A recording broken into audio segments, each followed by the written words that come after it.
China's persecuted Uyghurs expect India to give up its silence and step in to prevent the genocide of the community, unlike other major powers, including Islamic nations, which are silent on the issue, a leading Uyghur leader has said. Talking to IANS, World Uyghur Congress President Dolkun, who is living in exile in Germany, said that India has a strong influence internationally and should intervene to stop the Uyghur genocide. Detailing the repression the Uyghurs are facing in their East Turkestan homeland, especially in the education centers set up by the Chinese government, he cited India's approach to the Tibetan refugees to seek his support for his people. Following are excerpts of the interview. Question: You are living a life in exile for the past several years from your motherland. Do you expect one day to be back in your homeland as a free person? Answer: I left East Turkestan more than 20 years ago, and it is very painful to see that the situation there has worsened with every year that passed. Nevertheless, I am hopeful that one day, everyone can live free and with dignity in East Turkestan.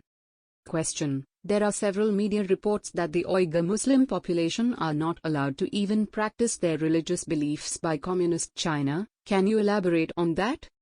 Answer: The Chinese government passed several legislations and amendments that has led to near total state control over all aspects of religious practice, including the selection of imams, forcing people to break their fasts during Ramadan and preventing them from undertaking the Hajj, preventing all Uyghur children from any religious activity with parents prevented from any religious teaching, and the deconstruction of thousands of mosques, graveyards and other cultural sites has been consistent in the region. Question: Many thousands of Uyghur Muslims are reportedly being physically tormented in China. Your take on this? Answer: The situation in the internment camps is alarming.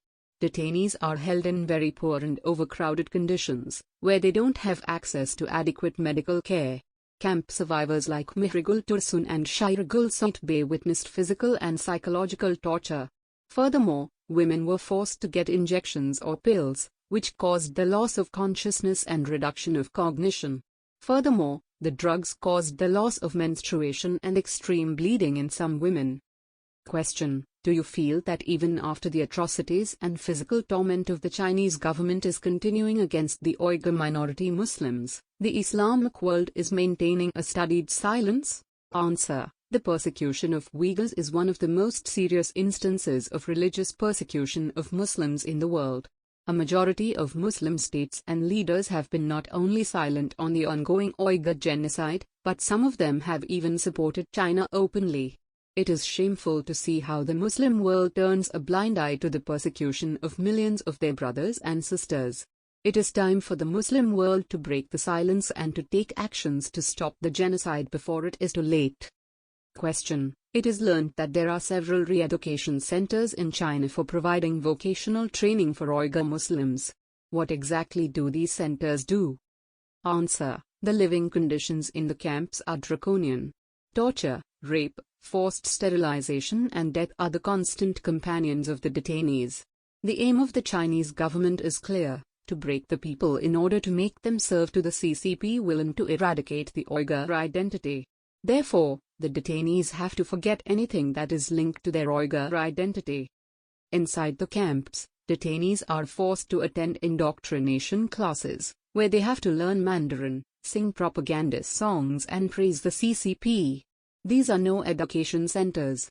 These are sophisticated instruments of the Uyghur genocide.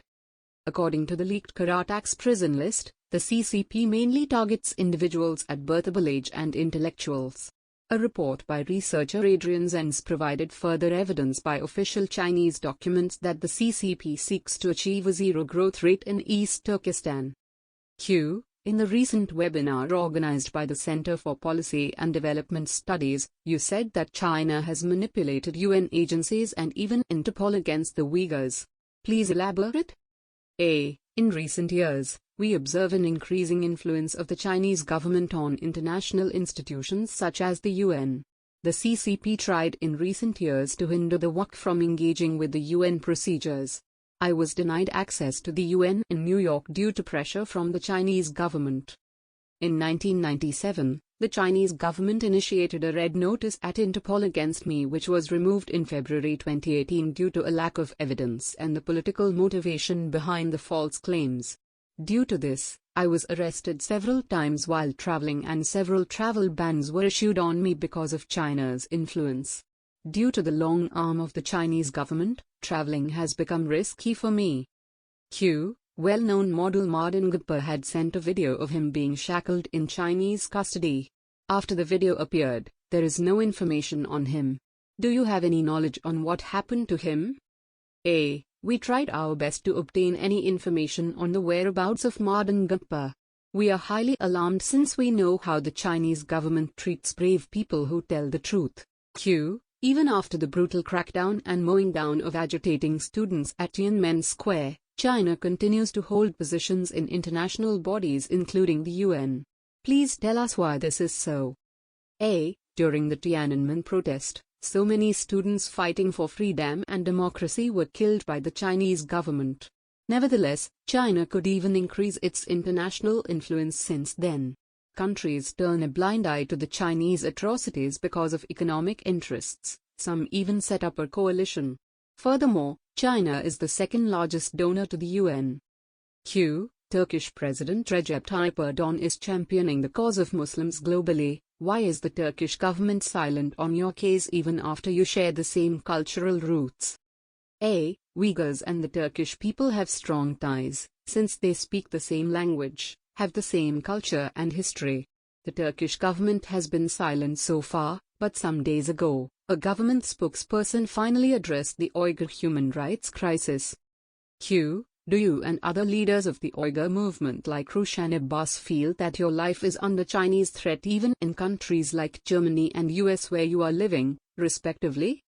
A. I can only speak for myself. For now I feel safe in Germany. But I am traveling a lot, so I do not know what will happen tomorrow. You have been very vocal on the global companies and development nations to sever economic and business ties with the autocratic Chinese regime. Do you feel that your pleas are being heard? A. On March 1, the Australian Strategic Policy Institute, ASPI, published its report on forced labor and the abusive practices of transferring camp detainees to major factories across China. This report estimates that more than 80,000 Uyghurs were transferred to factories outside of East Turkestan between 2017 and 2019 through labor transfer programs under a government policy known as Xinjiang Aid. Credible reports have indicated that many Uyghurs were sent to forced labor facilities in the Hubei province, the epicenter of the virus, to work in factories as the rest of the province was forced into lockdown. The use of Uyghur forced labor and mass transfer of Uyghur detainees from internment camps during this pandemic has put thousands of innocent lives at risk. Nevertheless, most of the companies with ties to forced Uyghurs labors have been shamefully silent. Nevertheless, some of them like H&M and Norway Oil Fund cancelled their contracts with suppliers using Uyghur forced labor in their production. But much more must be done. Even after all the hue and cry that you have managed to raise globally, the coming Winter Olympics is being hosted at Beijing. Is this a setback to your fervent appeal to international community? A. The World Uyghur Congress has continuously worked to challenge the International Olympics Committee's decision to host the 2022 Winter Games in Beijing. We have written many letters to the committee, and submitted a formal written complaint to the Ethics Committee, as well as sent joint letters with other groups. We are actively promoting the hashtag No Rights No Games campaign since its launch, and will keep on challenging the IOC's decision in different ways. What will be the effect of a change of regime in the US as a new government led by Joe Biden is taking over? A. This year, the Uyghur Human Rights Policy Act was put into law and the Uyghur Forced Provo Act passed the US Congress. Both were supported by a large majority. We do not expect that any change in the support of the US will happen after Joe Biden assumes office. What is your appeal to people of India on the Uyghur cause? A. There has been a strong traditional link between the Indian people and the Uyghurs. We have lived since so many centuries peacefully next to each other. India has also been very welcoming towards Tibetan refugees. The Uyghur get a lot of support from the Indian people. They are well aware of the atrocities Uyghurs have to face in East Turkestan. Unfortunately, the Indian government has been silent on the Uyghur genocide so far. India has a lot of influence on the international level due to their size and economic power. We expect India to use its influence to stop the Uyghur genocide.